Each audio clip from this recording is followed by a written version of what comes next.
Welcome to another episode of Founders Club. Today I'm here with Sammy DeStefano. He is a realtor who has only been licensed about 4 years and he's already doing 30 to 50 deals per year as a solo agent.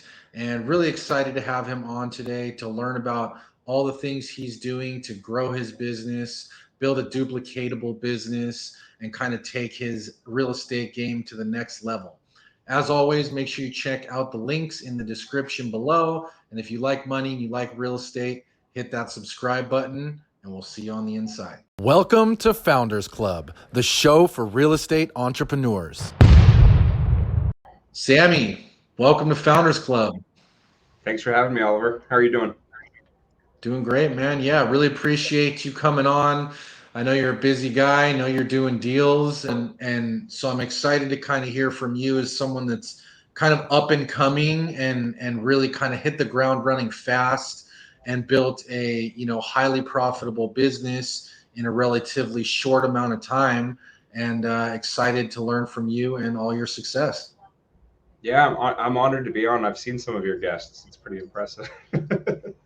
It's Cool, a man. fun Well, I show. appreciate you. So why don't you just give us Yeah, like a brief backstory on just kind of how you got in the game, and then we'll talk about how you quickly ramped up to doing 30 to 50 deals a year. sure. I wasn't planning on getting into real estate. I had a sales background, but it was right around 2019, kind of when COVID was starting. My industry was affected, and so I didn't know if I wanted to do real estate, but it was an extremely low bar to jump in and start it. So in Arizona, if you pay $700, you'll be a realtor in 2 weeks.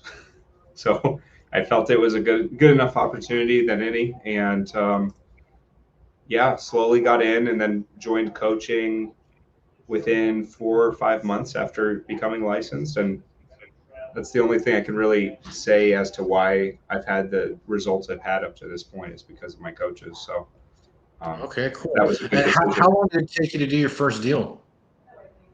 It took about 3 or 4 months. It was actually right when I got into coaching. Was when I did my first deal. I was introduced to the Mike Ferry organization by the agent that I couldn't close. I went and I did the appointment. I didn't know how to do an appointment, and the objection was, you haven't done enough business, which was true because I had done none. And so I came back with the senior agent and got the listing and we sold it. But he was a Mike Ferry agent. Nice. Yeah, we Yeah, actually we coached with Mike Ferry personally for a long time, yeah, between probably 2013 and about 2019. So I know Mike well. I know his systems well, and yeah. what I like about his stuff is it's very not no fluff. It's also very straightforward and simple. It's not Yeah, easy, but if you put in the work, it's straightforward and it's simple, which I really like. it is. Um, so so why don't you talk about kind of as you're building your business, how many deals did you do in your first year? First year, I think came out to about 27 or 28, right there on the 30 mark. Um, And what would you say was the how you did that? Like what's your main lead gen source?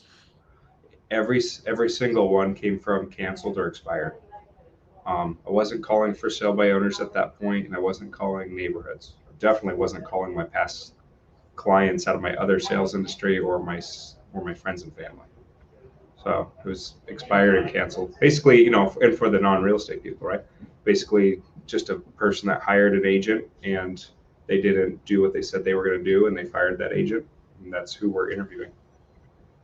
Okay, so Yeah, which is very Mike Ferry, right? Calling yeah, expired listings, very.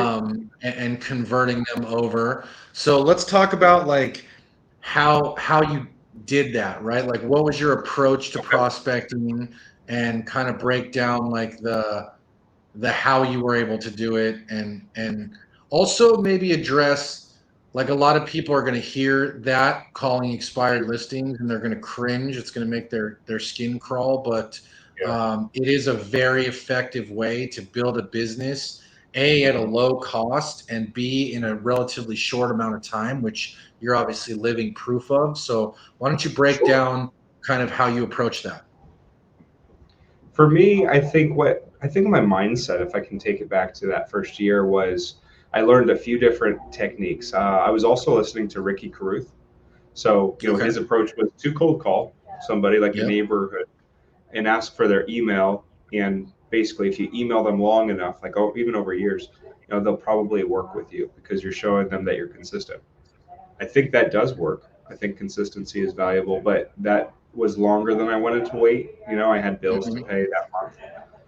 Um, Tom Ferry, a lot of Tom Ferry stuff I just couldn't afford. Right? It was expensive coaching. It was building social media and letter campaigns, and a lot of that is maybe 6 to 12 months out, and so that still had Right. some likely time.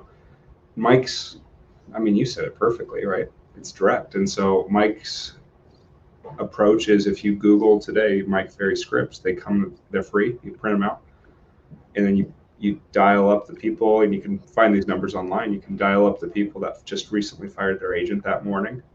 You just read the script, and you can actually have a listing that evening. And so I think there's a lot of beauty in simplicity, right? I think real estate is overcomplicated for no reason at all because this is a really simple business. And Mike says you're going to be calling people regardless. If you buy a Zillow lead, you still have to call that person for the first time you've ever spoken with them. And if you call an expired, you're still going to speak with them for the first time. If a friend needs to help you, you're going to have to call them. So, there's more people that we don't know compared to more people that we do know. And so, which group are you going to choose to call? And I just simply jumped in the deep end, I would say, you know, Yeah, and I it love was that. scary. So let's talk about like how you're doing it. Let's get a little more Okay. tactical. So if someone wanted to start doing this tomorrow, like you said, the scripts are available for free. You can Yep. just go on just Google Mike Ferry expired listing script and you'll find it. Yeah. And then how are you getting the information and kind of what's your approach to prospecting?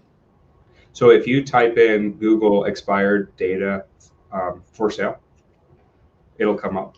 So there's data websites that basically use tax records as well as our multiple listing services, the Realtor networks, to get the phone numbers of the people that have listed a home recently and it came off the market for sale.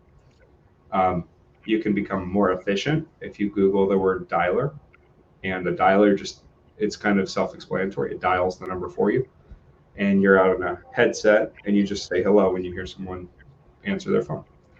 And so I was to the point where I was calling for 7 to 10 hours a day, and I just say that because sometimes weekends or events would get in the way, or I wanted to go out and have dinner with friends, but pretty much I was calling all the rest of the hours. I had nothing better to do. I was 24, you know, and Hmm. so other than going out and maybe having dinner or drinking with friends or going to a concert, I mean, there's not much to do at 24. Not many responsibilities. So these days I'm calling between 4 to 6 hours a day, and I found that in order to make this business really work for you, it's really not about how many hours you call or how many people you talk to. It's more about the consistency. So some of the largest agents in my market, and I'm in Phoenix and Scottsdale, Arizona, they only call for an hour and a half a day, but they do it every day, and they're going to do it until they drop dead, right? And it's that consistency. It's you're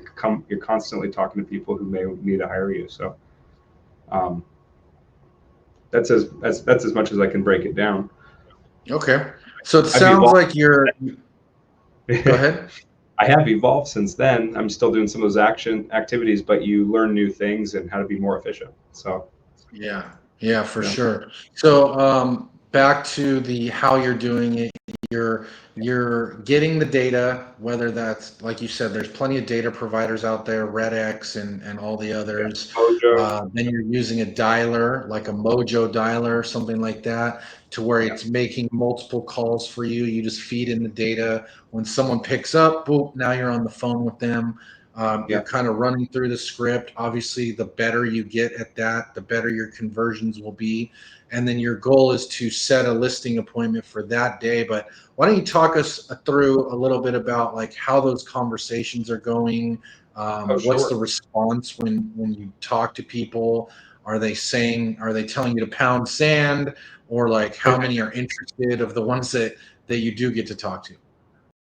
Hey there, I just have a quick favor to ask. If you're getting value from Founders Club and you're watching on YouTube, just give us a like, hit that subscribe button. If you're listening on iTunes, leave us a 5-star review. These things are free to do, and it really helps the channel. And it also helps us be able to bring better guests for you in the future. Now back to the episode. Here's a high level answer to that. So like this is maybe for someone who's been in the business for a while. I learned this after 3 or 4 years in. The script, like people hear scripts and like, I don't like scripts. But a script is just something that you've gotten so used to saying that it's your canned response. So like when Right. you get home from work and your wife says, "Hey, how was work?" And like, "It was really good. What's for dinner?" That's a script, Yeah. right? You say it every day.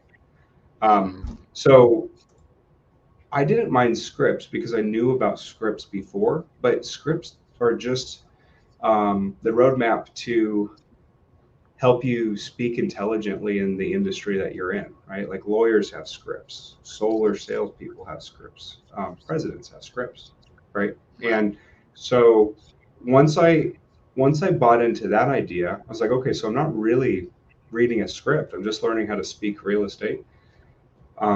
Nowadays, a script is almost the skeleton, and so it's like the roadmap. So if we're heading straight up from like the first call to the appointment right here, the client's going to go all which way, right? The client, Yeah. it's almost like fishing. So the client, like you open up the call. I say, morning, this is Sammy with Sotheby's. I was just getting into the office and I realized that your home actually came off the market and never sold. And I was just curious, have you already decided a specific time to interview the right agent for the job of getting this sold or helping you get what you want in the time that you want? Hmm. And they go no, and you say, oh, okay, gotcha. So is that because you need a little more time in the home, or you just don't really feel like it's not a great time to sell a house right now? And they go, well, it's not a great time to sell the house because the presidential election and my family and my promotion, and they start going all over the place because they don't actually know why they're waiting or why they're selling. They have a rough idea, but Hmm. there's so many things going through their head. And so I think part of the value we bring as agents, once we really understand this business and how to speak, is we help them actually get what they're wanting in the time that they want it. We're keeping them on the road, and they're trying to pull Hmm. every which way. The script is questions to bring them back. You can talk about the presidential elections for 20 minutes on that call. Just come back to your next script question when you're done, and it'll get them back on the road. So, um, for me, I hated cold calling and I hated prospecting, and I still don't love it some mornings. But what changed for me was like I kind of fell in love with communication.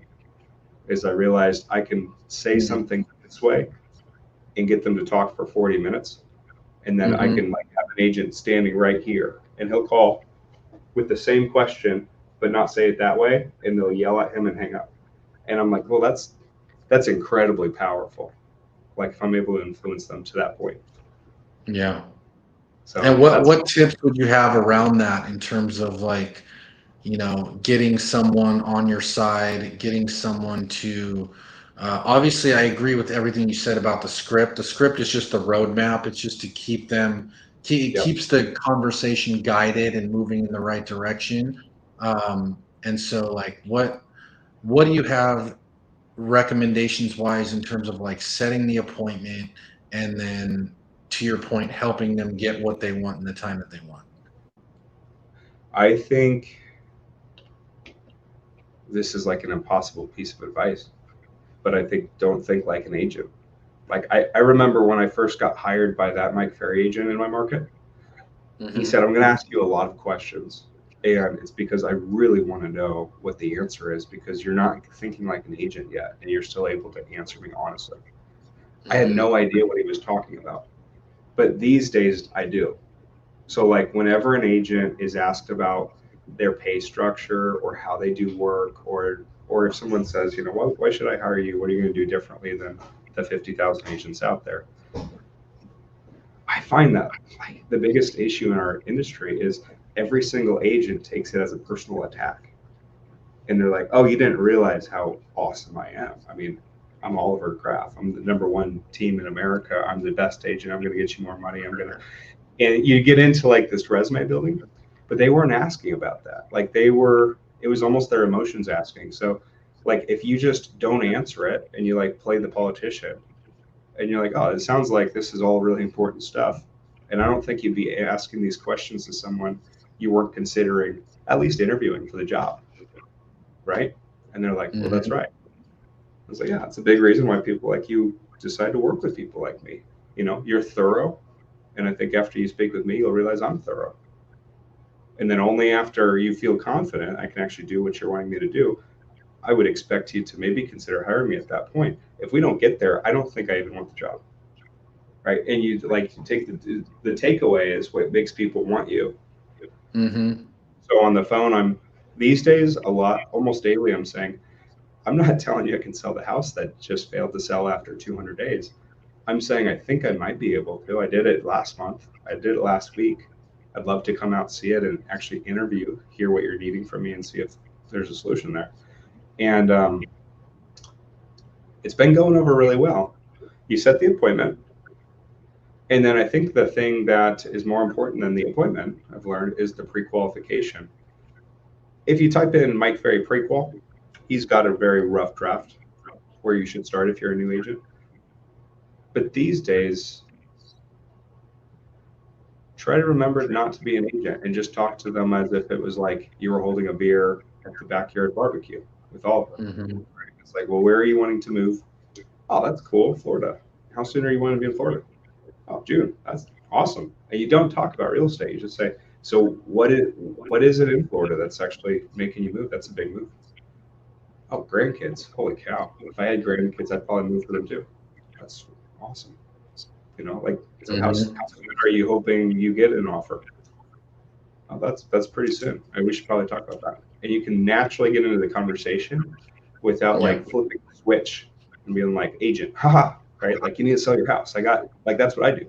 Let's talk and lower the excitement and just have a conversation. So I don't know if Love that that. answered your No, it does. question. Yeah, no, that's really good. You're using the script and you're being relatable and keeping it simple, which I think is, and I like your approach of not trying to sound or act like a realtor, sound like a friend. Mm-hmm.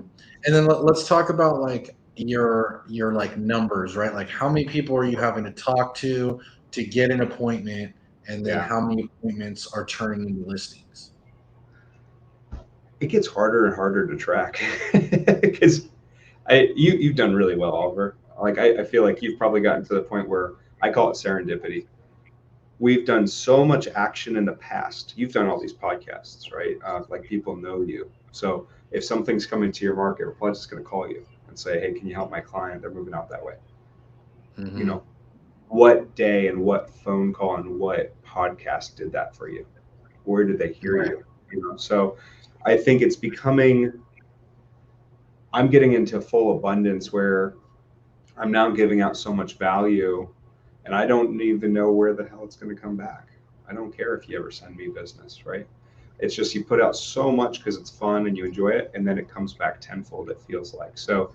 Um, there's the way that I'm not answering your question, and then if we want to get analytical, you know, with expireds and canceleds, when I first started, I was having to call about 150 to 200 people, and those are conversations, not people I dialed.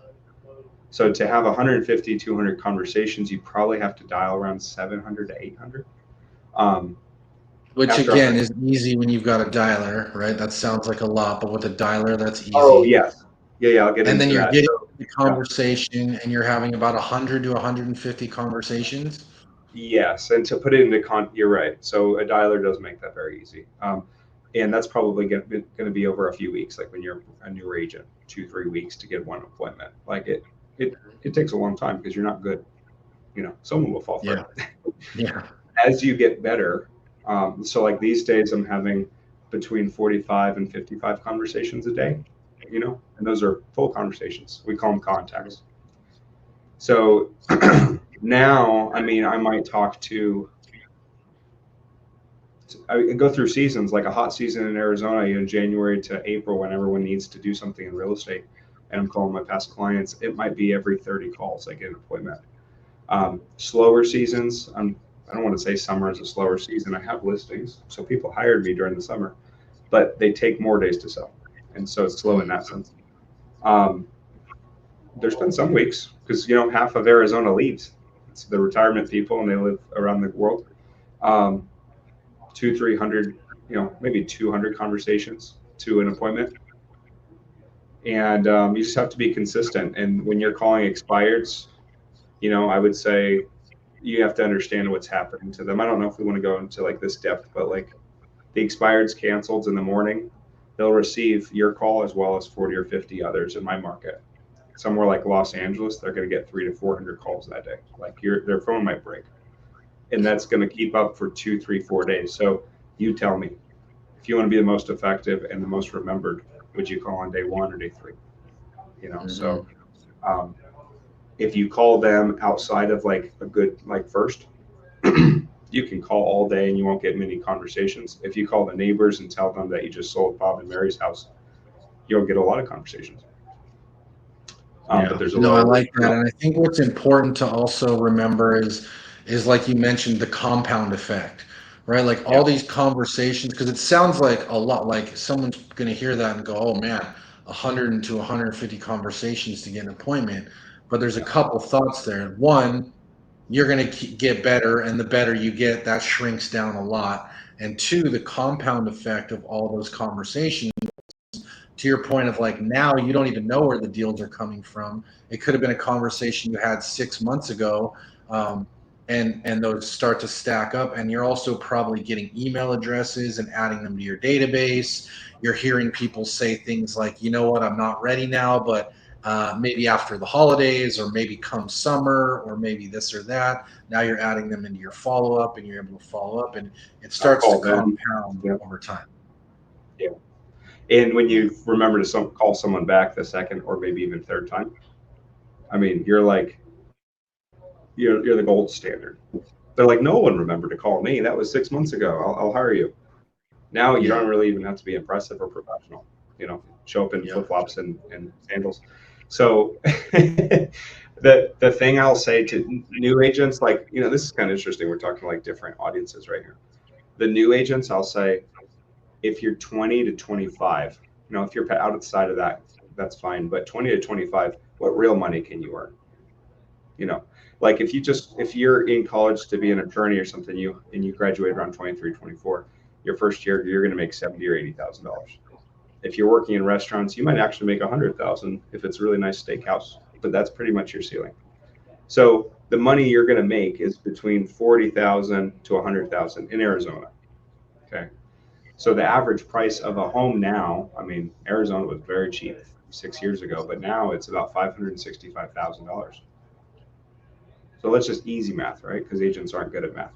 $500,000. So a 3% commission, if you defend, if you take a 3% commission, that's $15,000. And let's just say you do horrible and you don't even sell a house a month, but you do like 10 that year, right? Which is not good in Mike Ferry world. Mike Ferry world, where they're doing 70, 80, 90, 100 deals. So you sell 30 deals, you feel like, wow, I'm really miserable. Right.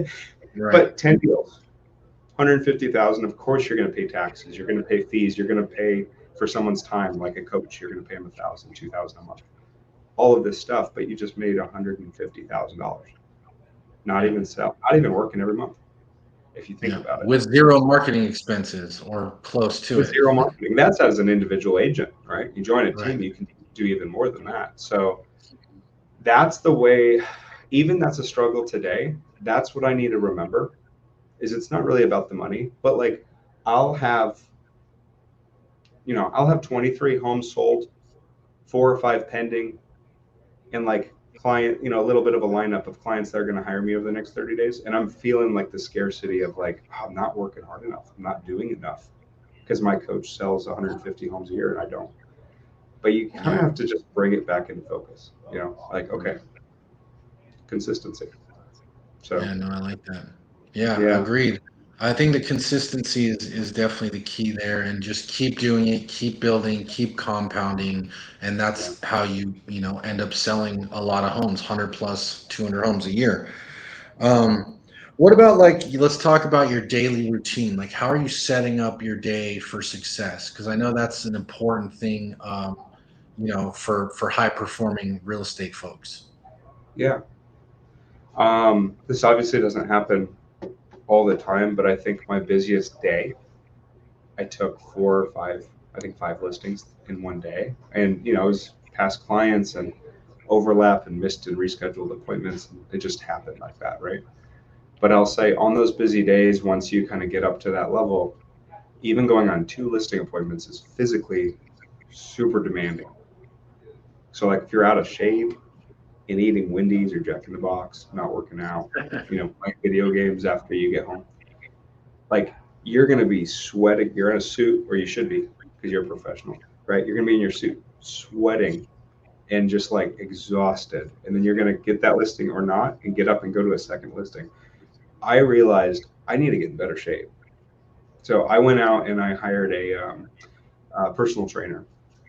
I met him through the Mike Ferry organization, but it's just a gym personal trainer. And so he has me get up at 3:45 to 4 a.m. pretty consistently. The last 3 years I've been doing that. And then Wow. you're in the gym by 4:30 or 5, and you're not doing sprints for 2.5 hours, but you're there for about 2.5 hours. You got like 20 or 30 minute block of stretching and like waking up, warming up, and you have the workout, and stretching afterwards. I've got you know I'm on like a lot of supplements, like health supplements for like morning, lunch, and dinner, right? That's a And lot of supplements. He's holding up a big tube with three separate jars for it's a morning of lot of what looks to be like 40 pills. It's probably 35 to 40 pills. So, and they're like vitamin C and multivitamin and stuff like that. But like my coach, my personal trainer is doing like 50 or 60 pills a day of supplements, and he's in protein and all the other stuff. And he's, I think he's turning 49 or 50, and you wouldn't probably guess over 26 for his age. Like he looks incredible. That's not my goal, but my goal is I want to look amazing, right? Like we have this ability to work in real estate and get really good without racking up two or $300,000 in college debt, without being behind a desk for 90 hours a week.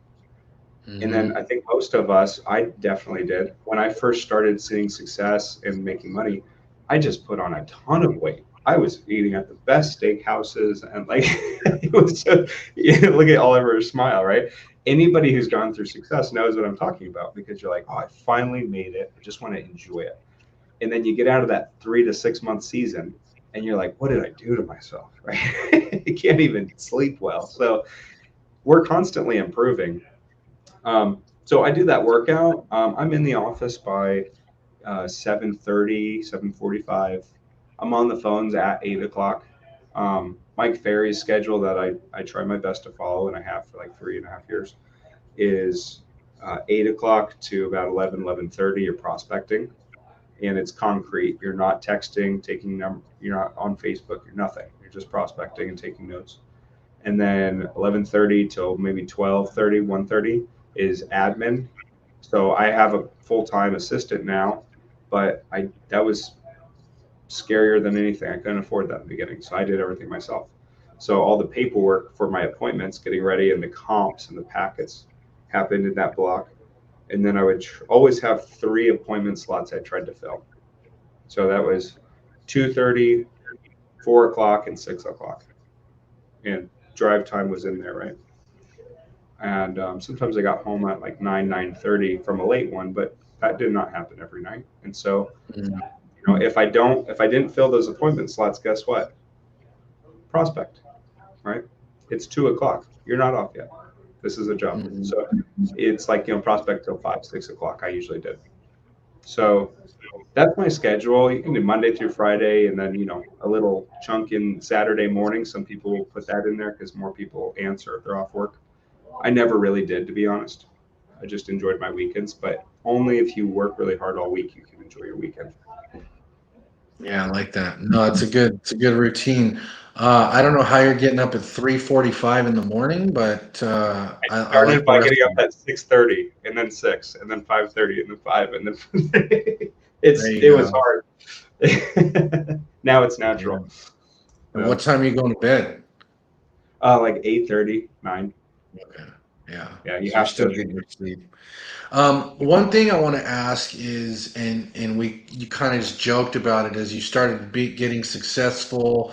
You Yeah. started them going out to nice dinners, things like that. And I think a lot of people that do experience that, they start to get complacent and they start, oh, I'm not going to make the calls tomorrow, or I'm not going to call as much, and this and Yeah. that. And then their business kind of drops off. Like, what do you do to fight that, to kind of stay consistent and keep things moving? Okay, so this is where like my passion starts. And I've kind of left this for a couple of years, but I came back. So if anyone's heard of the financial independence movement, it's a whole different community about saving and investing money. It's all free. Um,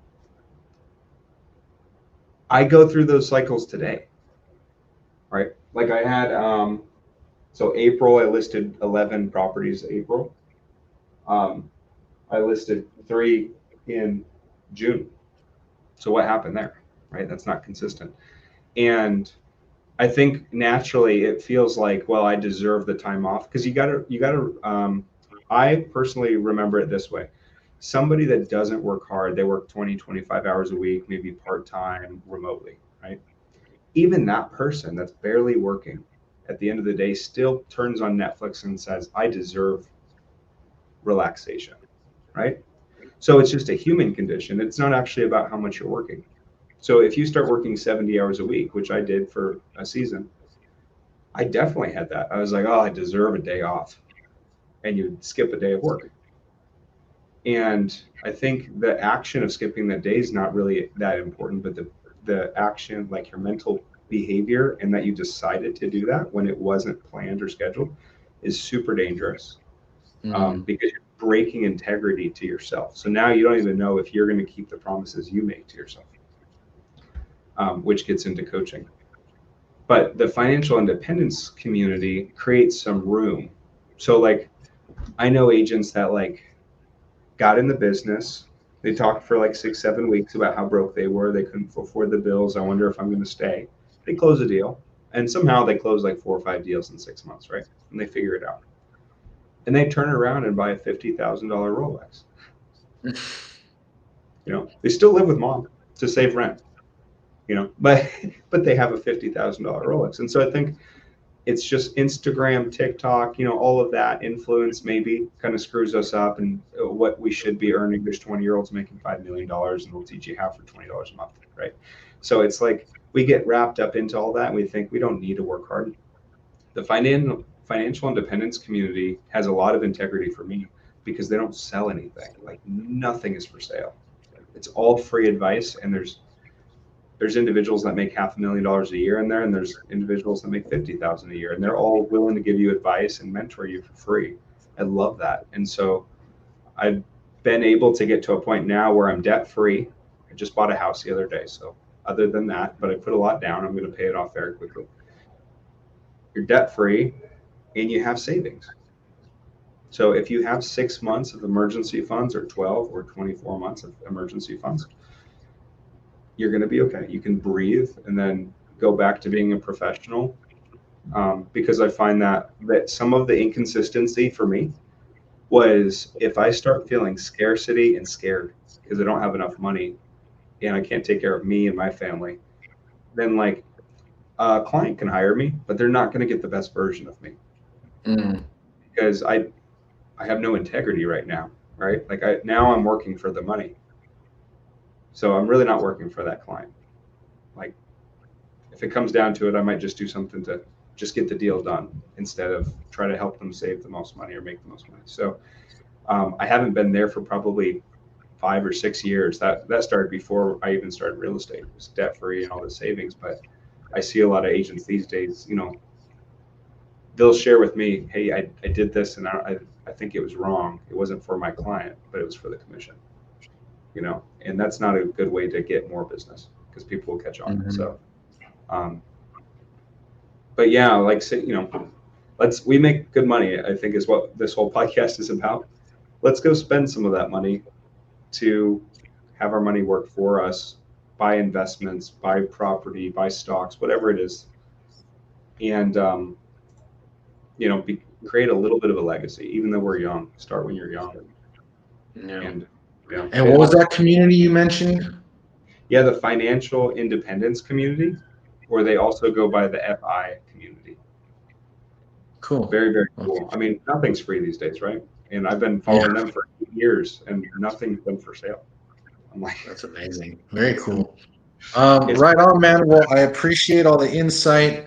yeah, I would also like to ask kind of what advice you would give to newer agents or agents that are looking, they feel like they're maybe stuck at a certain level and they want to break through. What advice yeah. would you have for them? Pardon the quick interruption, but if you're looking for a little extra help growing your real estate business, make sure you hit the link in the description below to book a one on one consulting session where I will personally help you take your real estate business to the next level.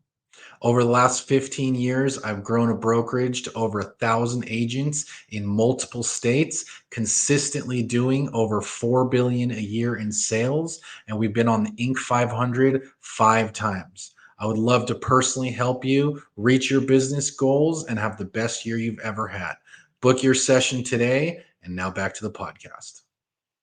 It always seems to be the same advice from me, and it's just because it's not sexy, but it's going to keep you in the business. And get a coach. I don't care if it's Brian Buffini, Tom Ferry, Mike Ferry, Ricky Cruz. I don't care who. It doesn't really matter. They all work. And then don't ever question anything that they tell you to do, and just go do it. And I'm Hmm. speaking to myself just as much as I am to you, right? Because my coach is probably watching this laughing. I only do about 70% of what he teaches me to do, and I'm paying for his advice. But at the end of the day, like, I just had this really amazing, super enthusiastic agent join the business 5, 6 months ago, decide to work with me. I brought him on, I was teaching how to cold call, and he did great. I mean, such enthusiasm, showed up, took the action, kind of started getting some traction. Never joined coaching because he was like, well, that's kind of expensive, but did most of what I told him to do. And then just at the point where he was just starting to see a little bit, like his first buyer that I gave him closed. And then like we took a listing that he kind of found, cold calling, got it some information. And I set the appointment. We went out there together, took it. It's on the market. So I think he started feeling a little bit of success. And he left. And believe me, I freaking love the guy. I don't care. Like I'm glad if he learned anything, I'm glad because he's not my competition. There's more than enough business in our market. But Hmm. he left because he's like, well, I can do it myself. But now that he's not here, he doesn't get to learn from me, and he's not spending any money to learn from anyone else. Hmm. And that's really dangerous because six Yeah. months in the business, you don't know what you're doing. So Yeah. I see that over and over. Get a coach. You're not smart, not yet. You will be, and listen to that Yeah, coach. no, I think that's good advice. I mean, we've had coaches for years in many different parts of the business, and to your point, like even like you wanted to lose weight, you got a personal trainer, that's a coach. Yeah. You wanted to scale your business, so you got a Mike Ferry coach. And to your point, I don't think it's about who, if you like Tom Ferry, if you like Brian Buffini, if you like Mike Ferry, any one All of them, they can all teach you how to be successful. But to your point, just follow the plan and do what they tell you to do because they have a proven roadmap that they're going to kind of walk you through. yeah. Let me add one more thing because it Yeah. just clicked. When I heard this advice back in the day, I did hire a coach pretty quickly, but at first I was like, well, I mean, I could probably find it free online, right? Everything's free. It's not the actual knowledge that you're paying for because the knowledge is free. Like, Yeah. like if it was the knowledge, I heard someone say this, we would all have six-pack abs and be millionaires at 25 years old if it was just Yeah. about knowing the information. But it's not. We've all broken integrity to ourselves. over and over and over. I said I would lose this much weight. I said I would make this much money. I said I would whatever, win the competition. And I didn't. It was because I quit. When you have a coach saying, text me pictures of you in the gym at 4:30, or when you have a real estate coach that makes you write out blank $1,000 checks, for an organization that you hate, we're around election season, right? Donate it to the opposite side. And he holds them. And the day that you don't check in, he writes in, the Democratic National Party, and he sends it out. Right, that'll hold you accountable because there's pain associated. So that's actually what a coach is for me anyway. Yeah, I would agree. It's more accountability than anything else. Yeah, Totally agree. I like you. Yeah, thanks. Likewise. So and if you can't afford, like truly can't afford a coach, then at the very least join a team with someone like a Sammy who's getting coached and who will hold you accountable to, performing at that high level and will teach you what they're learning, right? A mentor, whatever it is, if you can't afford the direct coach, then align with someone that can be your coach indirectly. Amen. Love it. Cool. Last question. In 60 seconds or less, what does it take to be a successful realtor in today's market? Obey your coach. If you found someone, think about this. If you found someone that sells 100 homes a year or even 50, just go do the math real quick on your cell phone. How much do they make? Okay, so how much are they worth an hour? The $1,000 they're charging you is like a third of what they're worth. You're lucky they're even offering it. Take them up on the offer. You know what I mean? So, but just obey your coach. Love that. So that's been there. Get a coach and do what they say. That's simple. Yeah, 60 seconds or less. But yeah, I just wanted to say, the abundance, the compound effect is this, right? It's like great agents like yourself, honestly. It's like you put out all this value for all these agents, you don't know how it's going to come back. And like we do it, the hosts, the guests, the staff behind that's editing the video, like everyone's doing it. So for you guys, like just to reciprocate it, I'm in Arizona. I don't think many people that are watching this, they may not be. So if you have friends or family members, or you want to invest yourself, anybody that's planning on leaving or coming to Arizona, I'm happy to pay you to start the relationship, because that relationship is a compound effect that's going to keep growing. There you go. I love it. Always be closing, always be asking for referrals. Yeah. If you're looking for someone in Arizona, talk to Sammy, and appreciate you coming on. Make sure you guys check out the links in the description below. And if you like money and you like real estate, hit that subscribe button. We'll see you on the next one. Thanks, Sammy. Appreciate you. Thanks, all.